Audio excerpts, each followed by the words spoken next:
What's up mga Lodibus? Good day sa lahat. Boy Danggit here. So ito, another recipe na naman. So I'm gonna teach you how to make basic barbecue sauce basting. Ayan. So you can apply this on chicken, sa beef, lamb, fish, or sa pork. Bahala ka na kung anong meat gagamitin mo.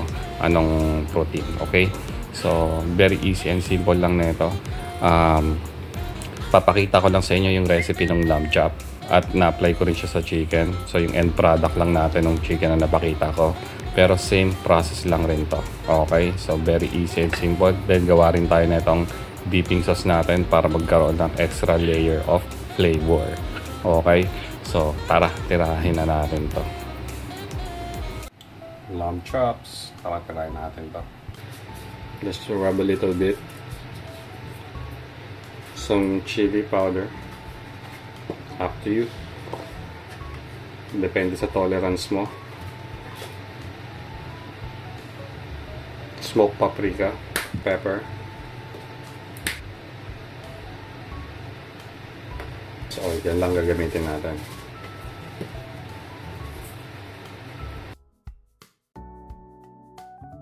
So, here gawa tayo ng first coating, yung pang base natin dun sa lamb chops natin. So, I'm gonna use ketchup. 10% na okay na yan. And then some brown sugar,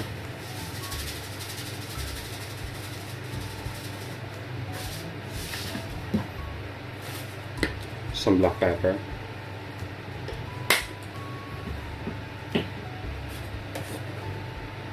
garlic, konti lang,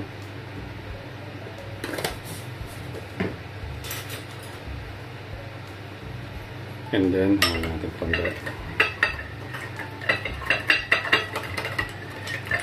Ano pala.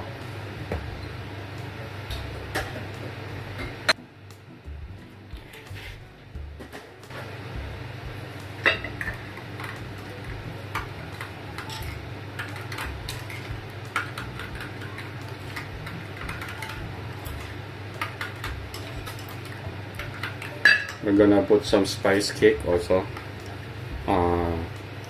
Chili powder.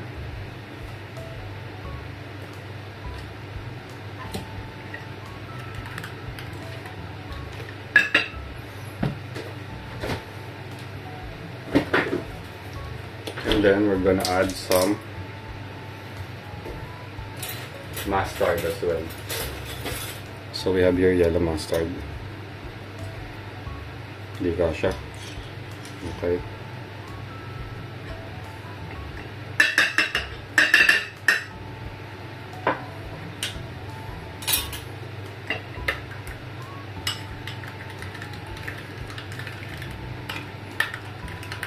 So we're just going to simmer this one hanggang mag-melt lahat, or pwede rekta po na rin. I-basting natin ito later on. Yan. So other alternatives, if you don't like to use brown sugar, you can use honey. So we have honey here. I need more sweetness, so I'll just add honey instead dun sa brown sugar. Okay? Scrape lang natin to. Okay, and let's mix this up. You can simmer this down siguro like a few minutes lang. Okay, so pause natin. Yeah, so salang na natin yung lamb chops natin. I didn't put anything, walang oil, walang ano yan. So pan grill lang natin siya.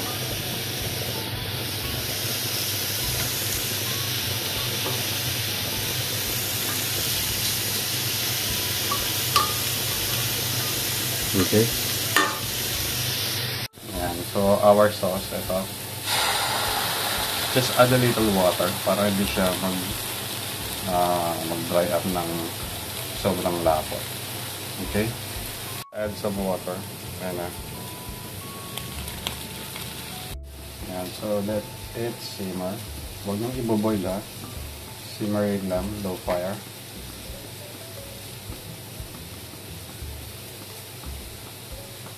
natin yung chops natin. Ayan. Ang hinahanap natin na kulay.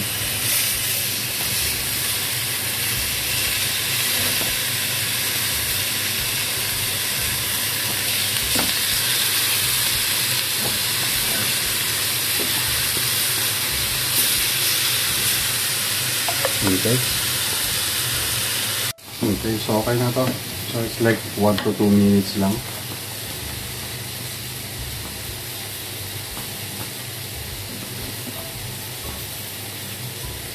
Yan, so we will not go to fully cook this one because idadaan natin siya sa oven.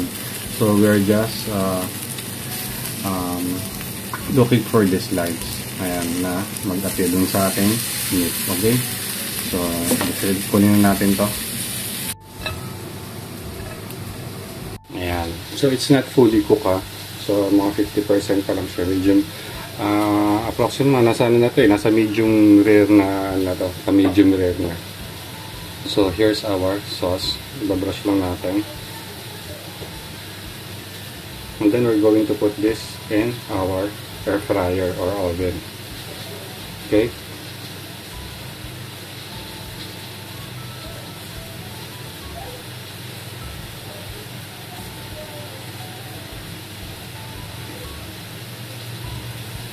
So now we have 2 layers of flavor na marinate na natin yan, and then second layer yung basting natin.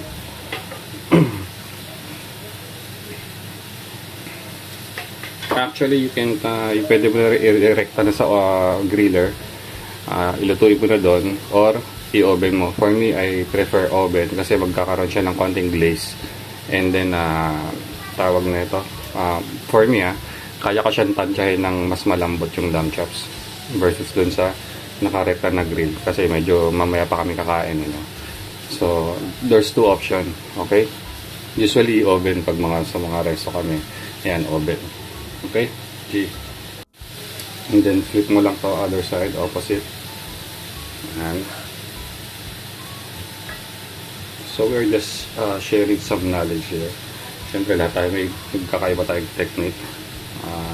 For me, ayan, isa to sa mga magandang mga gawin, for example sa mga business. Ayan, kaya natatawagan din tayo, no? Kasi nagawa natin ng maganda yung mga usual or normal items na lagyan natin ng different layers of flavor. Okay, so oven na natin to. Ayan, air fryer natin. Preheated na yung air fryer natin. Kaya medyo may sizzle kayo maririnig. Okay. Second batch.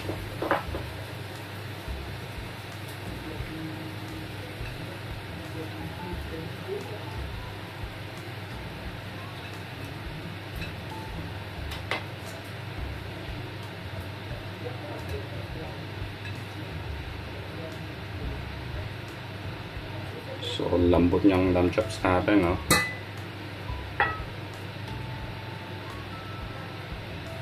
So, this is another way and technique para ma-enjoy nyo yung mga grill nyo, mga pang-grill, yung mga sear nyo, ayan, yung mga steaks nyo. Ayan. So, ito na siya. I-oven na natin. Okay, oven na natin. Mabilisan lang to. So, mga 5 minutes. Preheated na yung air fryer. Yan, so gawa naman tayo ng white dipping sauce natin. So, cream cheese. And then, lagyan natin ng konting fresh milk para medyo lumambot. Sabay-sabay na natin, oregano.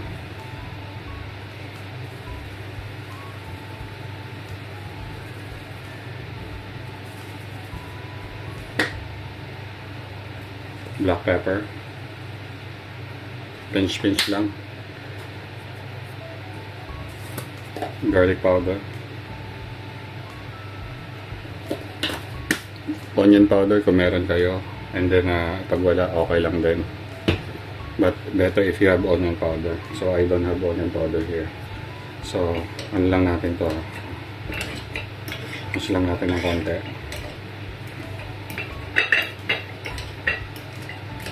Actually sa restaurant na bine-blender na lang to, no. But ito pinakita ko na sa inyo mano-mano.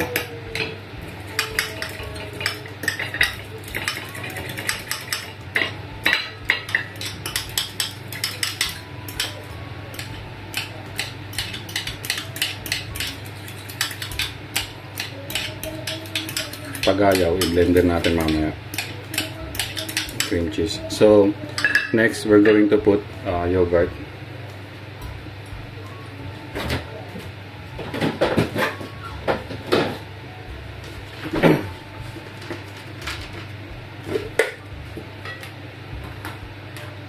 Yeah, so we have yogurt here.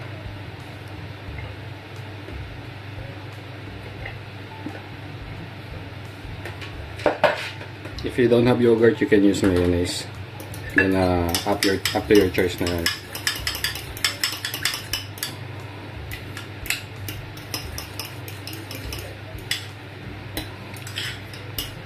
So this one have similarities sa tawag nito sa ranch, but may mga ingredients lang na wala, no?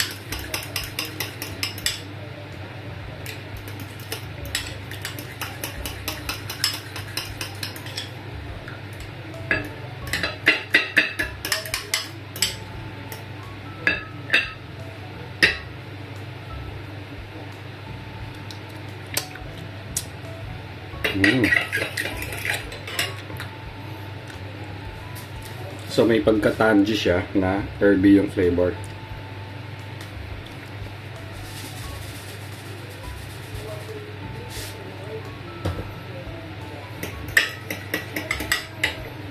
Adjust na tayo, konting garlic pa.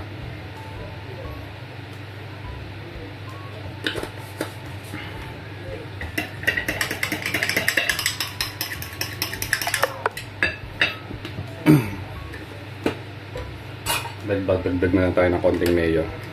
Okay? Mayonnaise. So you can use either or both.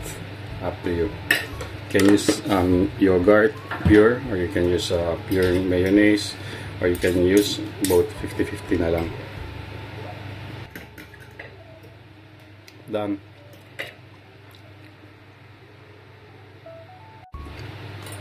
So yan yung white sauce na dipping natin, no? So may pagka-tangy siya, herby because of the oregano and garlicky, plus yung sourness ng yogurt, and then yung creaminess na rin ng mayo. Okay? Tara, next. So ito na yung lamb chops natin, no? Sweet and spicy yan, with the like barbecue flavor. Okay, so ito na yung finished product natin, no? Di ba? Pansin nyo, medyo may crumble pa ng konti yung cheese, ano yan, yung cheese na cream cheese na nilagay natin. Okay, sarap niya, no? Yan, so tapos na tayo mga lodi. So as you can see, na-apply rin natin to sa chicken. So ito, may ginawa akong chicken, pero di ko na na-video, no? Kasi ginahol na ako sa oras. Okay, so same process, dinat ko lang rin do sa griller ko, pan grill, and then basting sa huli. Okay, and then oven. So ganun lang naman, hahabulin lang natin yung markings tsaka yung smoky flavor dun sa may grill, o kung may ihawang ka. And then after nun siya maluto ng at least 50 to 80%, that's the time na mag-oven, mag-base na tayo, basting, and then tsaka na tayo mag-oven. So ganun lang naman yung technique na to, kasi ayun yung pinaka magandang gawin. For example, na sa mga malalakihan, sa mga business, o kaya gustong bigay ng magandang quality ng meat, lalo na pag yung for example, gusto mo yung moist talaga, kasi pag nire-recta mo yung sa grilling, kailangan bantayan mo talaga eh. So pag direktang luto, walang oven, possible na mag-dry out, o kaya di mo makontrol yung apoy. So better talaga kunin lang natin yung markings, konting flavor, tsaka natin i-fully cook sa air fryer o sa oven natin. So, ganun lang naman ang setup. Pero kung gusto mo naman siya i-pan-grill diretso, wala namang problema yun. Goods na goods rin yun. Basta, alam mo, tansyahin. Tsaka ikaw naman kakain yan eh. Okay? So, for mga catering, yung mga mass production, better may oven talaga kayo. So, makikita nyo yung difference nung nirekta tsaka yung dinaan sa oven. So, yun lang. Sana may natutunan kayo dito. And itong sauce natin, similar lang rin siya sa ranch. Pero hindi siya ranch. Kasi yung ranch, iba yung may pagka-sharp flavor yun ng ng garlic at yung mga herbs. Ito naman, tangy siya. Sharp tapos tangy yung flavor na may konting creaminess. So, di ko alam kung anong tatawag dito sa dipping sauce na ginawa natin. Pero masarap siya. Goods na goods siya. Kasi matamis na maanghang yung base na ginamit natin. And then, yung sauce, maasim-asim siya na maalat-alat ng konti. So, parang refresher ba ang labas nun. Diba? Basta maganda yung combination. Okay? So, sana may natutunan naman kayo dito. And GG's. Iwan naman kayo ng comment dyan, like and share our video. So malaking bagay na yan. And salamat sa mga sumuporta sa atin. And good day sa lahat, GG's, and God bless to all. Ciao!